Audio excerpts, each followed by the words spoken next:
This time on Holy Ghost Notes. Oh man, This is just not okay. It's super weird. I want to do something crazy. The best. There's buku bucks being spent on this. I don't have a cool Zill bell like you do, so.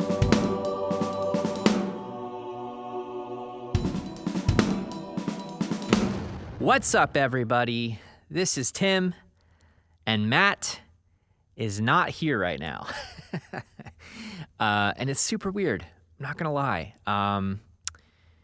A little backstory. Matt is very busy. If you haven't heard yet, August Burns Red is going to be doing a live stream event where they play through their album Thrill Seeker in its entirety with some Messengers encores. So Matt has been very busy with various different things, actually mostly farming, I think, but with August Burns Red stuff in the mix, he was not able to carve out any time to get this recorded before the release. So here I am, taking it on solo, hoping that it goes well. We'll find out. I guess you guys can be the judge of that. I'm not going to waste your time. We've got a really good interview here for you guys. I'm very excited for you to hear it. And a little bit about our guests today.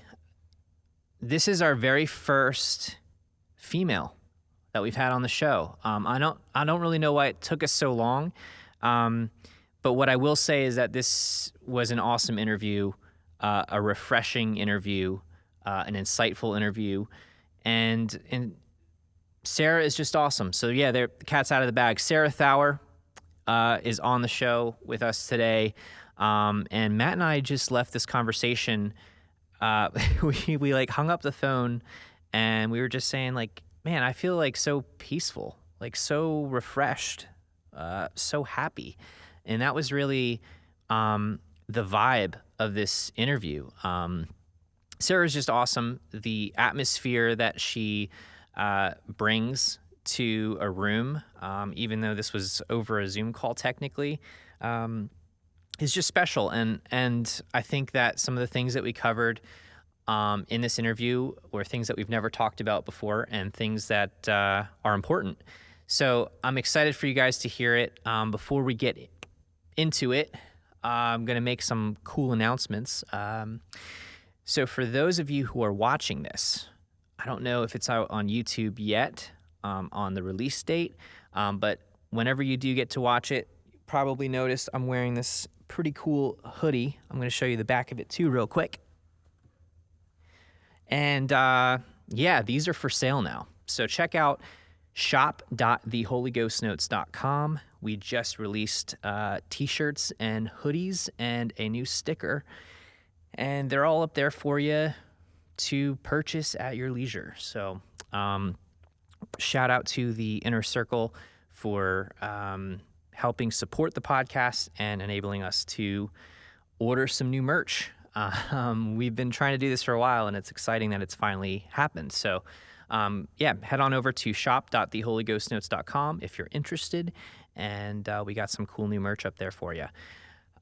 Additionally, I just brought up the Inner Circle. Might as well go right into that. We have a Patreon, and I say this every single episode, so I'm starting to sound like a broken record. But long story short, we've got an awesome group of people supporting us, helping us keep this podcast going. Our goal from day one was to keep this podcast ad-free and free of charge, and just keep the authenticity and do what we love to do, talk about drums and talk about faith and talk to cool guests. And we plan on continuing to do that, and our Patreon supporters are the number one reason why we're able to continue doing this. So if you're interested in getting involved in supporting us, in helping us grow, check out patreon.com/holyghostnotes.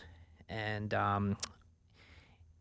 as a thank you for your support, we do have some cool perks. I'm not going to go into detail, but a bunch of cool stuff for you guys up there. The coolest thing is probably just getting to be a part of the community that we have growing under the name of Holy Ghost Notes. Our Inner Circle are some of the coolest people in the world, and the conversation that's going back and forth and the participation that's happening, they are just as much a part of this podcast at this point as Matt and I are. So, go check it out, patreon.com/holyghostnotes. And I'm not going to waste your time. I hope you guys are doing well. I hope you're having a great day today. And I hope that this interview makes your day a little better. So here we go. Sarah Thawer. Enjoy.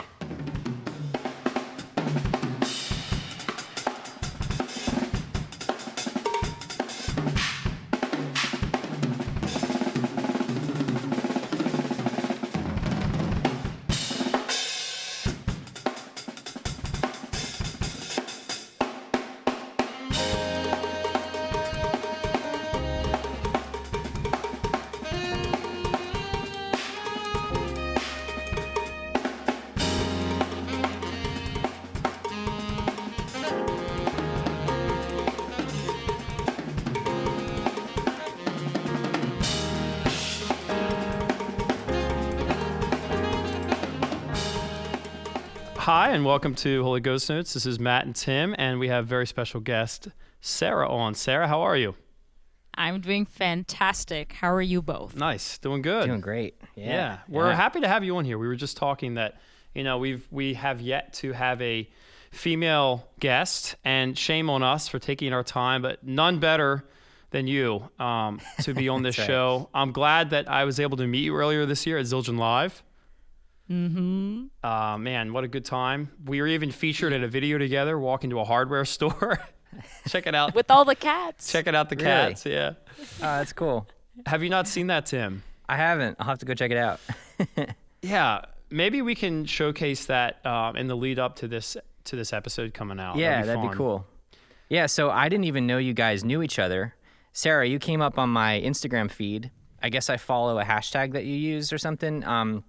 So I saw a few of your videos and I was like, man, she's incredible. And so I texted Matt right away. I was like, any chance we could get Sarah on the show? And he's like, yeah, actually, I just did Zildjian Live with her. So it actually worked out. It was pretty neat how It did. how things came together. Yeah. So first off, I just want to make sure that we can get your last name right, because I was talking to Aaron Spears and a couple weeks ago, and he's like, dude, I got her last name wrong. So help us out so that we don't make the same mistake. Yeah, you know what? I gave him a whole yelling and a lot of curse words for that, by the way. Yeah. So I'll save it for you guys. Yeah. So so the last name is Thawer, like power or hour. Okay. Or, Cool. Nice. All right. So so Sarah Thawer. I would have messed that up too. So I am empathetic towards Aaron.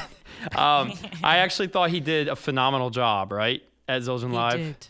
Yeah. Yeah, he's just a charismatic person. I thought one of the funniest moments was when he came out, and I think it might have been for mine, but he said something like, wow, I'm going to be totally messed up when I go home, and I walk in the door like I am here every time, and there's no applause for me, because every time he walks in, everyone's like, yeah, no golf clap, like full blown.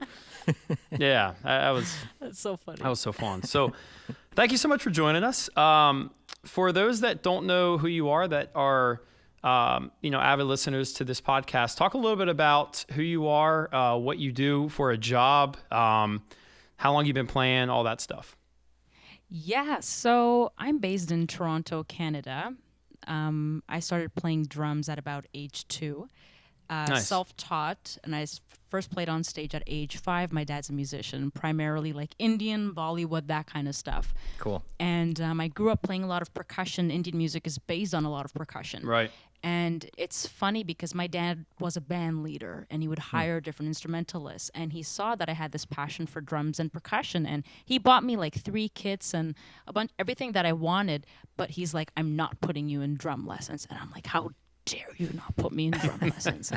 And he's like, Sarah, I'm trying to protect you, because who wants to like carry all this random metal and gear, and you have to arrive first and leave last, and nobody cares about you. So my mom and my dad, trying to protect me, they put me in piano classes and singing classes for like 15 years of my life, but no drum kit lessons. Of course. So crazy. So I feel like from age 2 to age 18 was like the first part of my life where it was listening to Indian music and listening to percussion and bringing it onto the drum set. So when I played kit and little plug here, if you check out my YouTube channel and check back to 2009, you'll see me playing percussion and drum set in a very organic and percussive way. Then I went to university, York University in Toronto, got the Oscar Peterson Scholarship, and I went to study jazz there. And I feel like that was the second half of my life, getting into fusion, picking up a stick control book and syncopation book. And I feel like now I'm at this part of my life where I'm touring, doing a lot of session work. Well, I was touring, 6 months back. Yeah. Sure. And playing a bunch of different genres of music. Like I played gospel music in a church for 6 years, play a lot of Indian music, a lot of Cuban music, a lot of jazz. Toronto is known for a lot of versatility in terms of genres, and do a lot of traveling. And now I'm writing a lot of my own music and tend to dabble in a lot of different things. It's fun. That's cool. So the one thing that I noticed about you, as Tim said, we just met earlier this year in January, I believe it was. Yeah. Feels like an eternity ago. So we did rehearsals on a Monday, and we did the performance for Zildjian Live on a Tuesday. So the way it worked is there were 8 drummers. You and I were 2 of the 8. And the rehearsal day was kind of stressful because it's like as quickly as you can get done with your song that Sput was the MD, Sput arranged it, you sit down, you get your kit ready. And I was saying to you, I was like, so what's your song like? Or no, I'm sorry, Aaron asked you, what's your song like? Are you happy with it? And I was there, and you're like, well, actually, I don't have a song yet. It's like, oh, wait. So that caught my attention because obviously you're recording the next day for this pretty high-profile shoot. You didn't have a song yet. And so I was trying to figure out how you were going to do this, and I'm sure you were as well. My question is, why did you decide that a song that Sput sent you wasn't the right song? And how did that give you the confidence? Where did you find the confidence to say, you know what, I could go with this. This would be the easy pathway. I could spend time with the song, show up, be super pro about it, be prepared, way less stress for sure. But yet you said, no, I need to find the right song. What was that process like for you? So Spud is amazing, and he's a musical genius. Yes. And I did Vic Firth live about 2 years ago. Okay. And Spud sent me a great song, and I just felt like the song that he wrote for me this time was very similar to that. And I feel like some people, when they associate me, they think of like Indian rhythms or Indian grooves. And I'm like, I'm a lot more than that, So I'm like, I don't want to do that for Zildjian Live. I want to do something crazy and like a big solo or something. Yeah. And I think he was on a cruise or something with his band. So we didn't have any time to do anything. So the night before, I got to the studio and saw everybody rehearse, like from 9 a.m, and I waited until midnight. And then Sput's like, okay, what do you want your song to be? I'm like, okay, I'm feeling something in 3. Okay, maybe something in 7 too. And then he wrote something for maybe like 45 minutes to an hour. We did it. I ran through it once or twice. And then the next day was just go. And I feel like I practice hard enough I don't practice to perfect a song. I practice so I can be flexible in any situation and song that I want to play. So I guess that's where the confidence kind of kicks in for me. I'm not going to lie. I was so nervous that day, that for sure, because of everybody who was surrounding me. But I feel like I'm a very spontaneous player. I don't like to plan things because for me, I feel like the best moments in my life musically happens in the unknown. So I was just like, I'm going to give it a go and be as authentic as I can and give whatever I got. You like it? Great. You don't? Even better. What can you do? Okay, so we're supposed to go back and forth, Tim and I. Tim, I'm sorry. I wish Tim was there to see this. I wish everyone that's listening, if you're listening to this right now, go watch Sarah perform this, because what I saw was something that I had never seen before, and it contrasts what I do to the nth degree. So I had 10 days. I had about 10 days with my song, and I spent 2 to 3 hours a day. 2 to 3 hours a day right here in my studio. That's the kind of drummer I am. I saw you step into this place where the night before you're hearing the song for the first time, I'm watching Sput write the song in the moment, right? And I know there's 21 cameras for that shoot? Something like that. It was like it was a 6-digit budget. I mean, there's buku bucks being spent on this project, and here you are like, I'll figure this out and I'm going to do it. we stayed until like 3 a.m., right? We watched all of the rehearsals, and of course you were last, but you were actually watching all of the drummers before you. Whereas, some of the other guys would show up from the hotel, or I went for a walk just to get out of the building, but you were in the control room the whole time, just like checking out all the performances, soaking everything up like a sponge. And I thought that was unique, but then I was just very, I learned a lot by watching you be so spontaneous and also confident in the moment, because those two things seem to be in conflict. So I want you to talk a little bit about that. I know you just talked about preparing and how when you practice, it's not mutually exclusive with being prepared. But how do you build confidence when you go into a situation that you don't feel prepared for? I have to definitely talk to myself. Because I feel like, what is that thing called? It's called imposter syndrome, where you feel like you don't belong or you're not good enough. And I tell myself that, like, God made me, God made all of us, and like, there's nobody better than each other. We are all made in a very special way. And I've been fortunate that I was called in this situation. I'm just going to give whatever I got. And it's, I don't know, I don't like the word good or bad. I don't believe that there's good or bad. I believe that there's perspective. Your favorite color can be green and your favorite color can be blue. And you can argue for like 100 years, blue is better, no, green is better, no, blue is better. But it's like, there's no right answer. Yeah. So that's why I just told myself that some people may like it, some people may not. I have to love myself because I believe that God created me, and I'm doing a disservice if I am not confident and I don't believe in myself. So that's where my confidence comes from, is just being true to who I am and from whom I was created. I like that. Man, that's good. Tim told me not to spend too much time on Zildjian Live, and here I am the first 10 minutes. So, Tim, take it away. I could talk to Sarah It's okay. all day about Zildjian Live, because No, you actually, it was just incredible. Sarah answered my question, like the next two questions for me pretty much in a matter of like 5 minutes. So I've been scrambling trying to figure out what the heck I'm going to ask. But I'm just kidding. Good. We can keep talking about Zildjian Live. Yeah. So, Sarah, I saw a picture of you recently on Instagram. I guess you were probably like 2 years old playing drums. I love that. There's actually, I have pictures of me at around the same age doing the same thing, so it hit home. You talked a little bit about when you started to take drums seriously, but we talk a lot about motivation. In fact, more recently, we've been talking about what motivates you and how that can carry you and propel you as a drummer or a musician.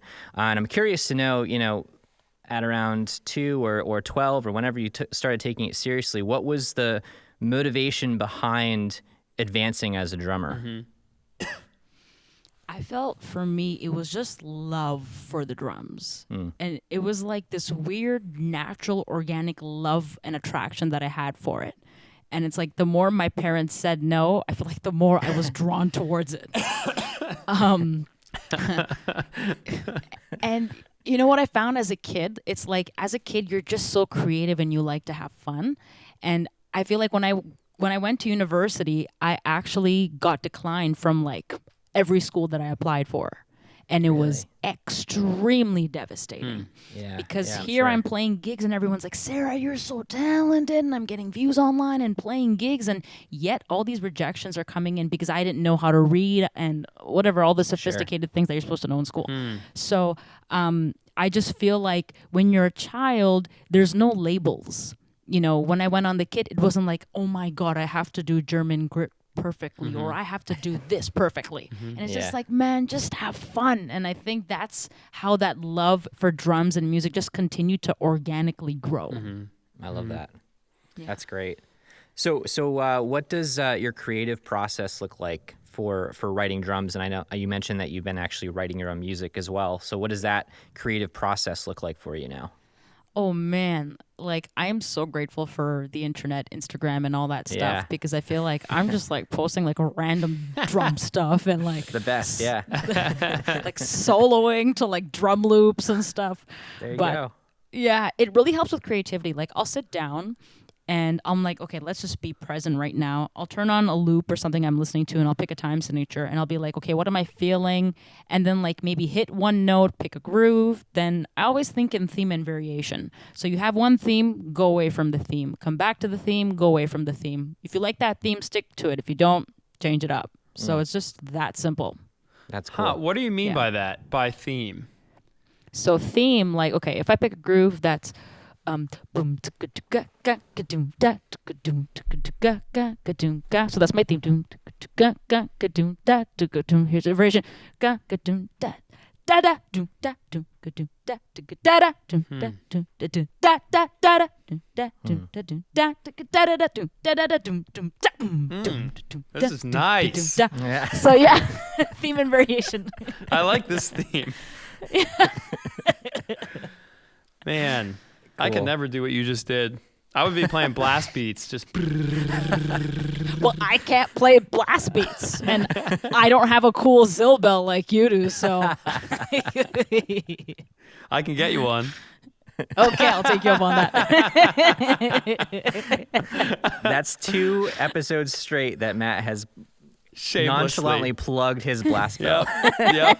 Yeah, that was a little more abrasive this time. The last one, I That's didn't funny. even. I think someone else brought it up for me. Yeah. Kovis. Alex, I think. Oh, yeah. Alex did. That's right. Yeah. That's right. It was Alex.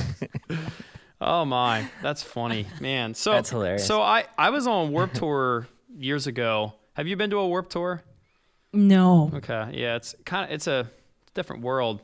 Feels like a different lifetime now. But first time I did Warped Tour was 2008.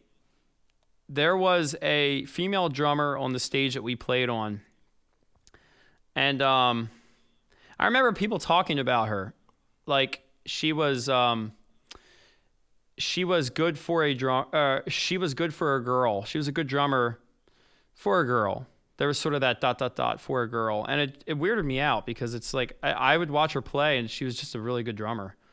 I didn't really understand the sentiment behind separating someone who's good at something and what they look like, or their gender or whatever it is. It was just weird. But that was one of the only times that I had heard something like that, heard someone talk like that. In the music industry, I haven't seen a lot of of struggles for someone like you that's drumming and trying to make a career for yourself. That was one time I definitely did. So I'm just curious, because I wouldn't know. Are there circumstances, or are there instances where you're like, man, this is just not okay. I'm struggling because I'm a female in a predominantly male drumming field. Or have you found that it's a pretty good industry to be in, and you're not meeting a lot of that backlash? You know what? I think it's like 50-50. So being a female drummer and, always being, or most of the time being the only female in the room, I feel like I don't fit in a lot of situations. Like if I look around the room, everybody is a guy or they have something in common. For me, it's like I don't see a lot of Indian drummers in North America really taking it professionally, and I don't see women on top of that. So I'm always the odd one out. And I find that when you enter in a room, or if you want to build some friendships, the first thing to do for me is to find common and similarities between all of us. So sometimes I've had to like not pretend I'm a guy, but I just forget. Yeah. I put on this face that I forget I'm a girl of Right. Indian heritage and just think that we're all human. And as soon as I do that, we're having a fantastic time. Yeah, that's great. I love that. Yeah. It's Yeah. like, that's the best answer, because it's like the analogy, Tim, we've talked about this, where I talked to a surfer years ago, and they're like, all the BS that you talk about when you're on land, as soon as you get in the water and you start surfing, it doesn't matter, because you're surfing with other people who are surfing. And that's that's part of the beauty of drumming. I love that about our instrument. The fact that when you're playing, nobody sees anything but what they hear. And in your case, what they see, because you are just an awesome drummer to watch, because you are yourself. It is so refreshing to see drummers who smile and don't try to be anything other than what they are when they're playing. It's very, very, very refreshing. So people see that in you, but as importantly and more importantly, they hear what you're creating, your art. And I like that drumming is the great leveler for, you know, for the world. We need to find that safe, that solace in the thing that we love. And anyone that, you know, I'm sure there are some trash people who don't fit into the criteria I just laid out, but a negligible amount, I hope. And you know, certainly something that we need to keep talking about as a community. Yeah. But it does help me to understand that when you walk into a room, you're not having the same experience I am. And I haven't really thought about that because obviously I have my own struggles, you know. I have my own things that I have to battle against. But what do you think that we need to do to make progress in that area as a drumming community? I definitely feel like, for one, like whenever I walk in a room, I'm always being judged. Like when I'm on tour and I'm walking onto the stage, everyone just looks at me like I don't know anything, I can't play anything, and I'm like, okay, that means like I have to prove I don't have to prove myself, but I'm choosing to prove myself so I don't get like disrespected and it's like, why do you have to look at me and think less of me right when you look at me? So that's one big struggle, and I feel one way that we can move past this is gender equality. It's not that women are better than men or men are better than women. Is that we are all equal. Yeah. Whatever men have as rights, women should have as rights. Right. So it's just like when there's guitar center drum off, encourage girls to go for a guitar center drum exactly. off. Yeah, 100%. No, yeah, like every lineup that you see, majority it's guys, and that's the normal. And if there's one girl, there's one girl. What if there was a lineup of all girls? Would that be abnormal? Why is that abnormal? Like, for the goal should be that should be the normal. We're just gender blind. We're embracing our gender and who we are, but we are all equal. So if you're listening to this, Tim and I were talking before this. We have 35% female listener base.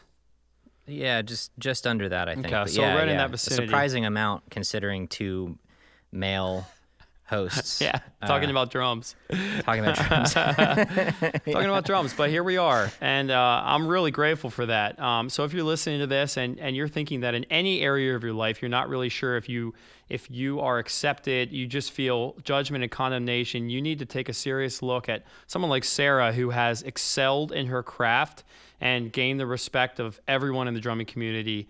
And I like that you're taking a stand for something you believe in and something that needs to be talked about, because certainly Tim and I don't have the perspective to talk about it.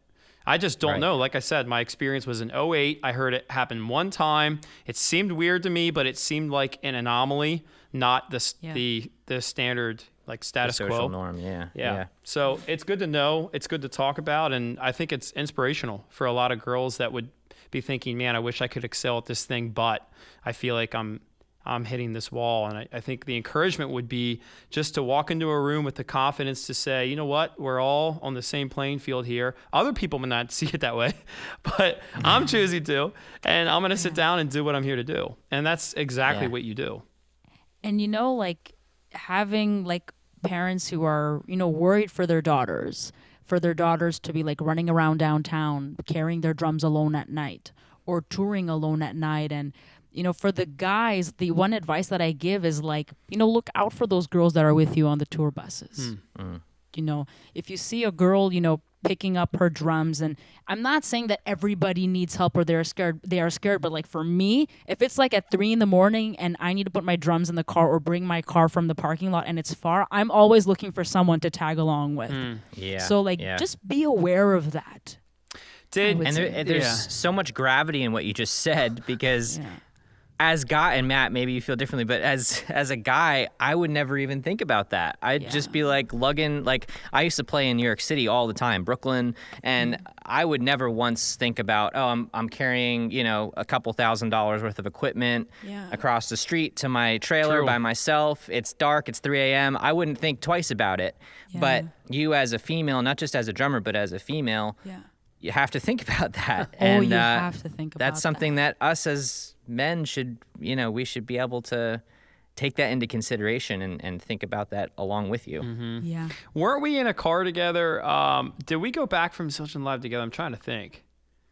Yeah, you were very nice. Like, you waited for me. We went back to the hotel together. Like, you were extremely kind and well, supportive. Thank so you. I appreciate I that. bring that Yeah. up. Thank you very much. I bring that up because didn't we get in an Uber that was this with Sarah? We got in an Uber. One of the times I got in an Uber and it was not the right Uber.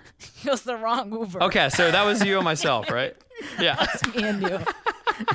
We got in an Uber, Tim. Yeah. Okay, so we called an Uber. The Uber pulled up. We got in the Uber. We didn't do a whole lot of like guesswork or anything. It was just like we called an Uber, we got in the Uber. It was the right color, it was the right car. So we were going along, and all of a sudden, I look at Sarah, and I'm like, wait a second, something's messed up because our Uber driver's on the phone with someone saying that he's supposed to be back at the venue that we just recorded at. And but we're going to the hotel right now, so everything seems fine. And then he gets off the phone, he's like, is your name blah, blah, blah? And we're like, nope. So then we went back, right? All the way back to the venue. We were almost at the hotel. By the way, it's really late. We're just trying to go to bed.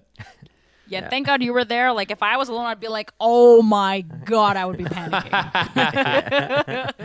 It was a little freaky. It was a little like, it was just weird. Like, we're in the wrong car. How did this happen? Yeah. So we got back there, and it was the jarring, exact same car as the car we were in, waiting for us. And then he was mad at us. And the people wanting to get in the car that we took by accident were mad at us and at him. It was a whole thing. It's funny. Yeah, that just crazy. brought back that memory when you're like, yeah, when I have to go and it's dark and I'm happy. It's just like, oh yeah, this actually happened to us. That's crazy. Yeah. So, so you gave some really good advice to the guys listening to this podcast. You know, look out for your female brothers or sisters, depending on how you look at it. And I'm curious to know, speaking directly to our female audience, what advice would you give to other female drummers listening to this? I would say embrace who you are, no matter what anybody says. Like, my growth as a drummer was, I've not met someone who's had a story like me, someone of an Indian background, not having any sort of lessons, and really had to kind of figure it out, and having a lot of people along the way being like, you're not going to make it. Like, what are you doing with your life? And I just had to be my own cheerleader. And unfortunately, for a lot of the women, we have to be our own cheerleader. And just keep cheering on for yourself and just build that confidence in yourself. And don't seek validation from others to tell you that you're good. Educate yourself. Learn about drums. Learn about what you want to do. So you just have to look inward instead of outward. Yeah. What do you attribute your ability to play drums to? And I mean, practicing is included in there, but like, was there a chunk of time that you were putting in 4 hours, 5 hours, 6 hours a day practicing? Are you doing that now? So, like, right now I'm doing maybe like 2 hours a day, but I'm constantly like listening to music, watching videos, and like I wake up thinking about rhythms, and it's pretty crazy. It's fun though. That's cool.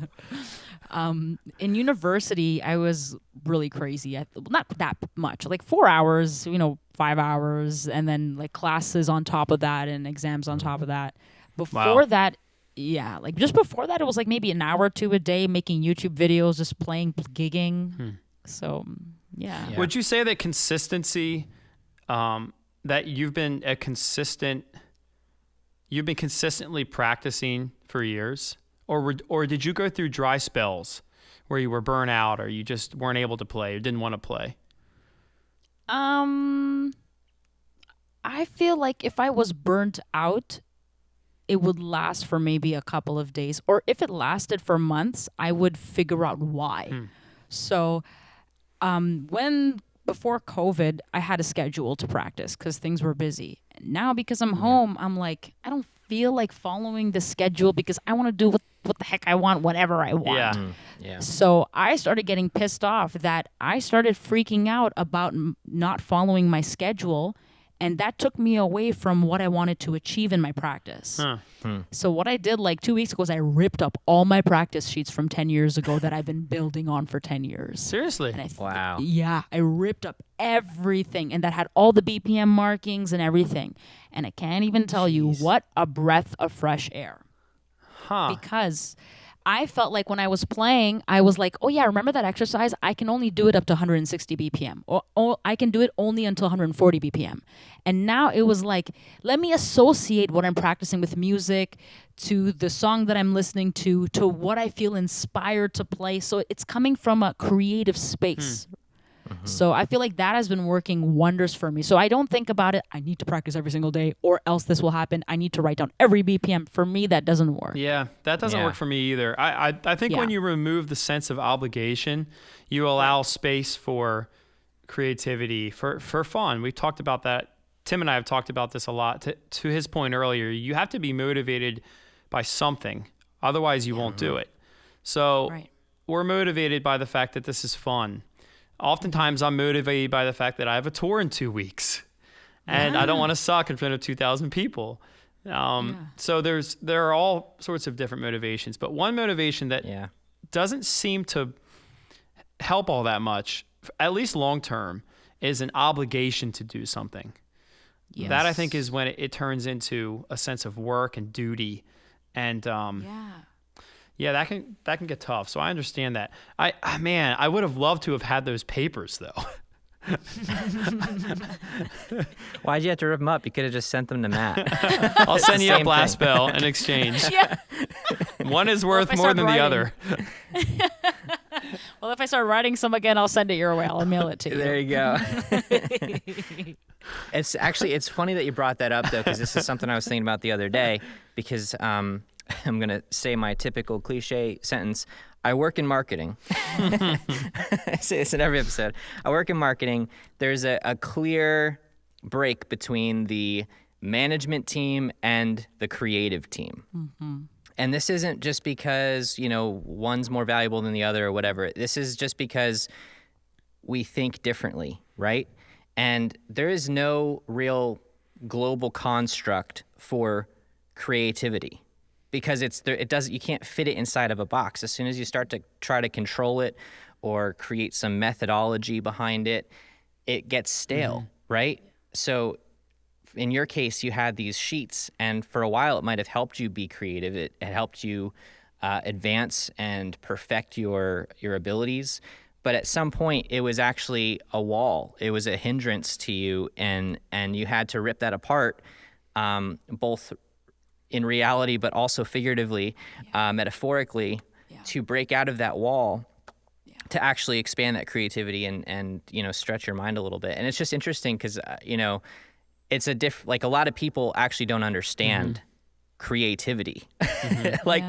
People are like, tell me how long it's going to take for you to do this. And it's like, well, I don't really know because I've never written this exact song before. Tell me how long it's going to be to record this part. I don't know. How long's the song? 5 takes maybe? I don't know. But it's like, how do you gauge creativity? How do you put it into a structure? You can't, and that's part of the beauty of creativity, right? Yeah. That's true. So true. How are you doing with COVID and everything, with the shutdown and being at home? How are things going for you? You know what? Surprisingly, things have been really busy. Busier than I thought. Like a lot of albums and recordings and stuff from my place, which has been fantastic. That's cool. Like Toronto, I'm in Canada, so they're under control. Okay. Like the cases have gone up because school has opened, but I've done some live stream gigs. I have a couple of gigs coming up. Nice. I'm just trying to build my social media following, my online following, and so it's been inspiring. That's cool. Well, while we're talking about that, if you haven't already or you don't already follow Sarah on Instagram, Sarah, what is your Instagram? Sarah T. Drum Guru. There you go, Guru.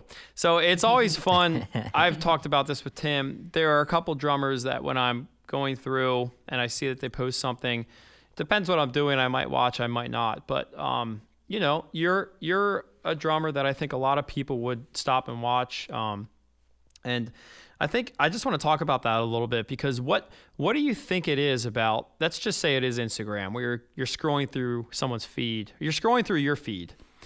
What would make you stop on a drummer like maybe, I know you like Ash Sohn, so maybe a drummer like Ash Sohn's video? So when I watch all of his videos. So do Same we. here. Yeah, exactly. Like, I know he's recording for an artist or he's experimenting with the groove in his wicked studio. Like, there's purpose behind each post. And I feel like when I'm looking at other people, That's cool. what's the purpose? Yeah. Yeah. Yeah. Mm-hmm. Yeah. That's a great point. So you know that there's a backstory to this. It's not just that he curated this for you to see. There's a story Right. behind what he's doing. Yeah. Huh. Yeah. That's true. And there really is with him. I saw a couple days ago he posted that he's like, thank you. Thank you, Alicia Keys, for having me on one of your songs. That was cool. So I'm like, wow. No big deal. Yeah. Big deal. Just another, single for Alicia Yeah. Keys. Crazy, I don't man. think about him having work like right now he's probably recording. It's a little late, but he could be recording something for somebody and he doesn't talk about it.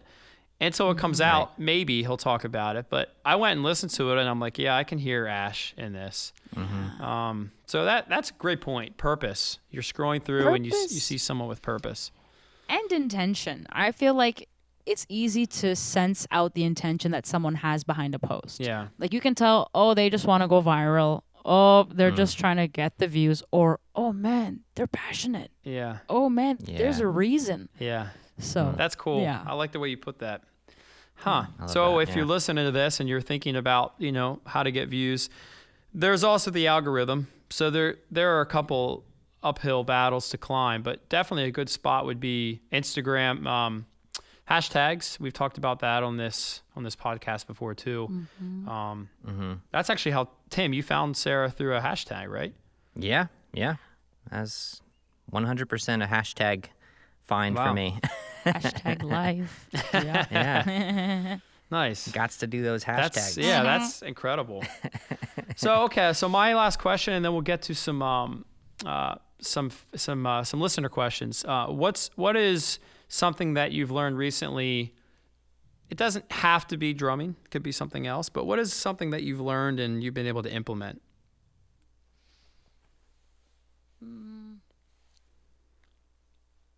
I would say silence.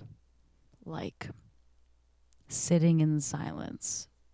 And when you're sitting in silence, you realize that you're alive, you become in the moment, and like you kind of fill with gratitude. So I've just been learning to just sit in silence, like meditating. And I feel like I've been using this time really to reset my way of thinking, exercising a lot more. And I feel like the biggest thing has just been sitting in silence every single day. How much time? Yeah. I'm not the best at it. Like, I would say like 10 minutes a day. Yeah, 10-minute complete good. silence. Yeah. Completes, like, close my eyes, maybe like meditate. But 10 minutes feels like an eternity, by the way, if you're sitting in silence. Yeah. Yeah. It feels like a long time. Are you But having? yeah. Are you having to like stop thinking about stuff during that time? Like you start, oh, I needed to do this, or I want to do this, or So I just feel like I'm a very like hyperactive person. I'm very like, let's go, or like, let's play. And I'm just like, Yeah. okay, like, just acknowledge the thoughts that you're getting and just kind of be present in the moment. And it just brings a lot of clarity. Like, even when I'm about to do these gigs, or even before we started our session, it's just like, take a deep breath and acknowledge the moment. Yeah. I like that. That is a theme I think we could all run with more often. Our lives are crazy busy. Yeah. Crazy busy. Like, we don't get a chance to smell the flowers. Like, can you imagine? I would have never seen this coming in January at NAMM. Like, can you, like, if someone said, hey, we're all going to be wearing masks and sanitizing ourselves and the borders are going to be closed, and we're like, what, like, movie are you writing,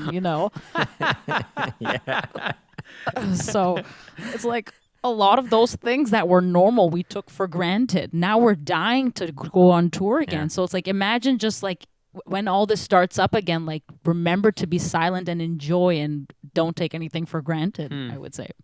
Yeah. That's really good. That is really good. Thank you so much for sharing that. This has been a lot of fun, and it's been very calming. There are certain people that bring a sense of calm, and I think whatever you're doing is working for you. So thank you. I think we all could use more of it. Yeah. Thank you. That's great. So we have a group of people we refer to as the inner circle, the Holy Ghost Notes inner circle, and they're a group of people who are supporting us and helping us keep our podcast going. So we threw out there that you were going to be coming on the podcast and asked if anyone had a question. And there's one specific question I actually want to ask, and it's from Jeremy Boxerman. And he wants to know, we kind of touched on this a little bit already. Sorry, but Tim. He wants to know, it's all right. He wants to know what your Zildjian live experience was like and if you have a favorite moment. Ooh. My favorite moment was at the beginning when Spud starts playing the ostinato, the bum ba da bum ba, and I'm like, oh man, what's gonna happen next? So like that was my most exhilarating and fun part that I would say. What so time cool. signature is that part in? That was in 3, so it's like ba ba da da Okay, yeah. Oh, okay. Ba, Yeah. ba, da, ba, da, da, da, dun, dun, da, da, da, Yeah, da. okay. yeah. Okay. Yeah, well, the way you played it, it doesn't necessarily feel like you're stuck in 3. So well done.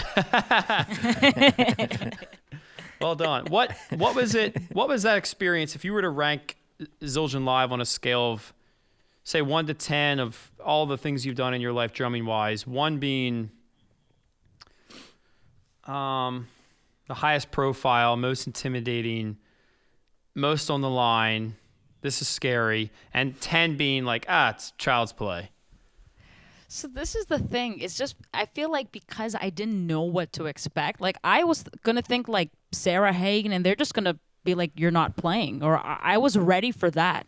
So I just feel like my anxiety was on like 100, which just made the experience a lot more stressful. I feel like I could have played way better. Like my snare lugs were getting undone, and you saw my cymbal stand was falling, and you and Aaron were like fixing it. I'm like, this is chaotic. Like, is the world gonna end? So Little did you know. yeah, literally, exactly, right? Man, so I feel like that's what was happening in my mind, and I felt like I could have played better. Like that's my one little thing. But I just felt like the nerves came from like lack of sleep and not knowing what was gonna happen. Man. But otherwise, it was a very crazy experience. We were so tired. Do you Yeah. remember the day of the show? I talk about stuff like it's a show. It kind of was. The day of the recording, we met in the lobby. Lobby call was like 10 a.m. or something. And I was like, so how was your morning? You get to sleep in. You're like, nope. Woke up at 5, worked out. Yeah, I went for a run in the morning. We got back at 3. So I'm not great at math, but I'm pretty sure it's like 2 hours. Yeah, literally. Coffee. Lots and coffee, lots man. of that Starbucks coffee. Thank God for coffee.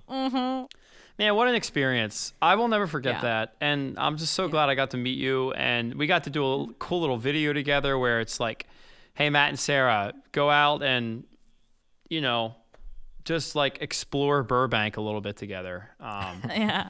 And I just felt like, in general, people talk about experiences as being life-changing. I feel like it's thrown around a little bit, similarly to the word, I was talking about this last night with a friend, the word love. We talk about love like, oh, I love drums. I love you. I love coffee. It's like those are three very different forms of love. Same thing is kind of true with a life-changing experience. The word gets dissolved in all different sorts of contexts. But that seriously was a life-changing week for me. One of the reasons was I got to meet Ash, and I got to meet you, and I got to hang out with Aaron. Those were 3 biggies. Ash really melted. He kind of melted me a little bit. Like he made me realize that probably the biggest name drummer that I know is someone who likes you and wants to listen and have fun with you and laugh at your jokes. And calls you. Ash called me the day my Zildjian Live came out and just congratulated me.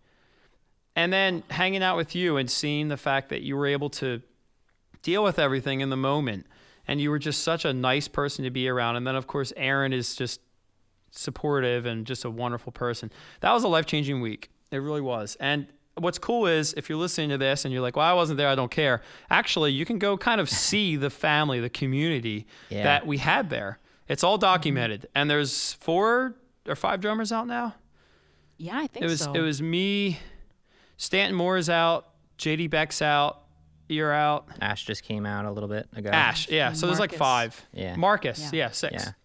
Yeah. So go check out the Zildjian lives. They're awesome. Especially check out Sarah's. Follow her on Yeah. Instagram, and you certainly won't regret it.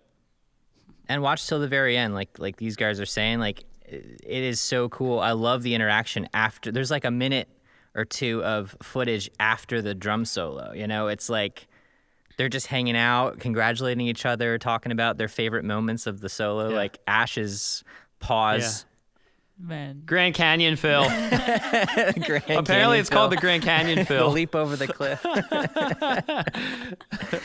It's great. Yeah, definitely go check those out. And check out Sarah, Instagram, Sarah T Drum Guru, and YouTube as well, youtube.com/Sarah T Drum Guru, right? Mm-hmm. Awesome. I have one more question for you before we wrap, if you're cool with it. Yes. So I'm just really curious to know, because, you know, you've been changing up your practice schedule and breaking out of that box, and I just want to know what skill or technique have you been working on recently? I would say coordination. So meaning like keeping my hi-hat consistent, maybe ride consistent, and like snare playing different patterns. So just like keeping some limbs consistent and playing rhythms over it, or playing like the whole theme and variation thing. So yeah, that helps you keep up your technique, because to do one thing and then maybe to do like over the bar line things with your other limbs and stuff. So exploring a bunch of that. I like that. Yeah. That's awesome. I think this episode should be called Silence. It's perfect for the drumming topics and just everything else. The fact that Sarah, your ability to play, you seem to find pockets where you leave stuff and then you fill it in, and then you're keeping your hi-hat going, and then it's craziness again, you know. And I think it would be very suitable topic. Well, Matt, based on all of our technical difficulties that we've had, there's a good chance that all it will be is silence. True. Not today, though. Not today. Not today. We're doing it right this time. We finally got it right for Sarah. So thank you so much, Sarah. This has been a blast. We really appreciate you coming on the show. Yeah. It's Thank my you so much. pleasure. Thanks for having me. Absolutely. Peace. All right. Peace. All right.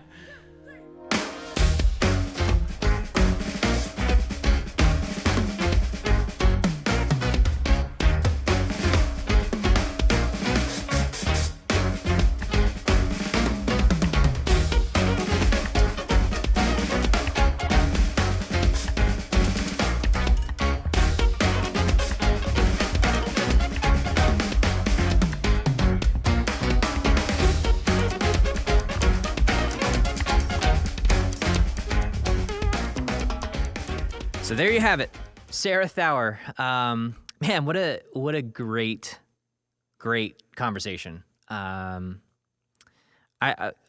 say this every time, but all these conversations are just great. I always continue to think about these conversations after the fact for like weeks, and this one was no different. It was just refreshing. I don't know how else to describe it. Like, it really was just, we finished and it was like, wow, I feel at peace. I feel rested and relaxed. It was crazy.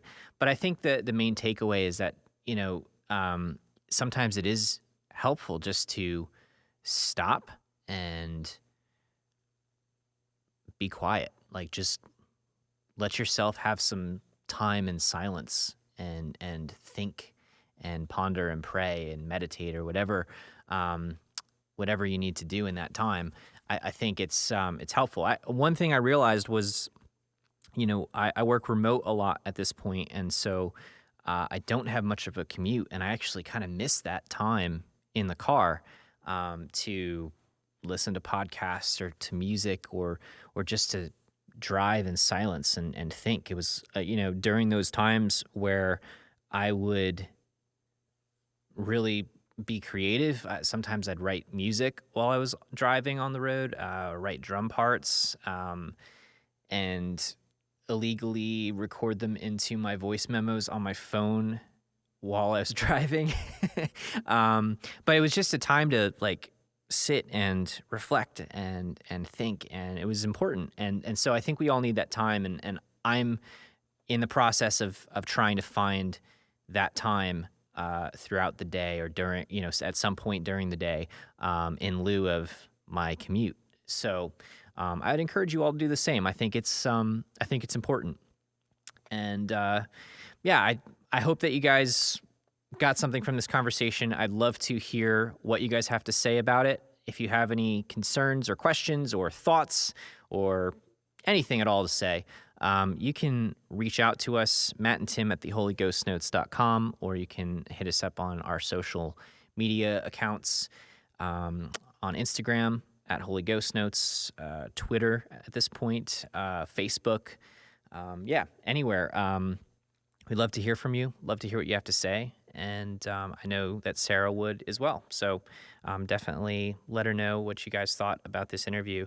And yeah, thank you, Sarah, for coming on and for gracing us with your presence. It's was really an honor and really a great conversation. So yeah, so there we have it. I'm going at this outro solo once again. Matt is busy with the band and with farming and getting ready for the Thrill Seeker live stream.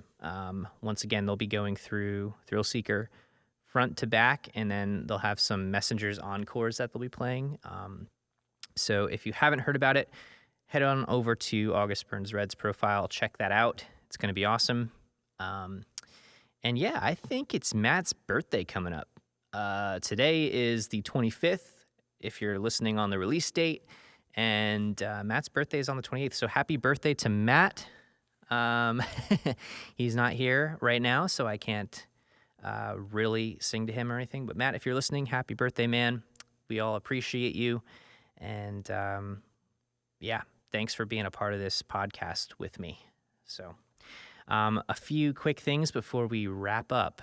I got some new shout outs for our inner circle. So big shout out to Greg LaFranchi. I hope I said that right. Aaron Steele and Andy and Bimbo, my dude. Andy and I go way back. Really good to have you guys in the inner circle, and have had some great conversations with you already. So thank you. For those of you that missed it at the beginning, we do have a Patreon. It's patreon.com/holyghostnotes. And that just helps support the podcast, helps us keep going, helps us stay ad-free. And if you're interested, feel free to go check it out. If you're not interested, no worries. We also have new merch up at shop.theholyghostnotes.com. The hoodie that I'm wearing right now, and a new t-shirt and some stickers. So check that out if you're interested.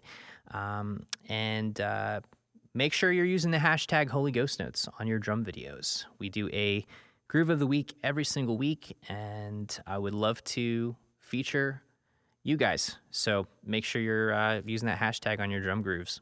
They've been awesome so far. And let's see, what else? We've got a blog or a devotional series up on our website, theholyghostnotes.com. You can check that out. We've been going through the book of Mark, and I know a number of you have been benefiting from it. So thank you for your input so far and your comments. It's been great. I've been learning a lot from it too. So check it out if you're interested. Make sure to follow us on the socials. And if you're listening to this on Apple Podcasts, drop us a rating if you could. That'd be great. Supposedly it helps us out. So yeah, that's about it. Thank you guys so much for listening and for sticking with me without Matt here. I know it's not quite as interesting, and I start to drone on when I'm talking. I start to think like right now I'm thinking like, am I crazy for just talking to myself? I've never really done this before, just talking to a microphone, and I'm talking to you guys, but I'm technically just here in this room talking to myself, and it makes me wonder a little bit. But